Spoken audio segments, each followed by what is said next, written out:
Hi friends, ఇప్పుడు సిద్దిపేటలో గల శ్రీ గౌరీ నీలకంఠేశ్వర స్వామి వారి ఆలయంలో 33వ వార్షికోత్సవం ప్రారంభమైంది. ఇందుకు ఆలయ నిర్వాహకులు ఎంతో అద్భుతంగా గుడిలో పచ్చ తోరణాలతో పండగ వాతావరణంలా ఏర్పాటు చేయడం జరిగింది. ఇప్పుడు చూడండి ఫ్రెండ్స్, మన నీలకంఠేశ్వర స్వామి వారి దేవాలయం ఎంత హంగులతో ఆర్భాటాలతో కన్నుల విందుగా ఉంది. మన దేవాలయాన్ని చూస్తుంటే ఈరోజు వీరభద్రస్వామి వారి ప్రత్యేక పూజతో 3 రోజుల ఉత్సవాలు ప్రారంభమైనాయి.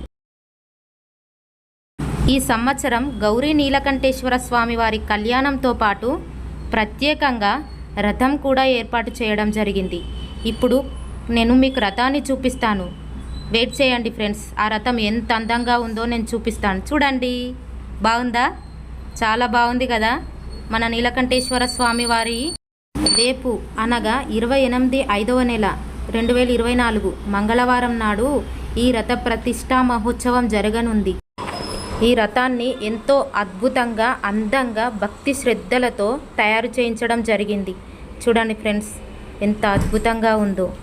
మరియు 29/5వ నెల 2024 బుధవారం అనగా ఎల్లుండి శ్రీ గౌరీ నీలకంఠేశ్వర స్వామి వారి కళ్యాణం కూడా జరగనుంది.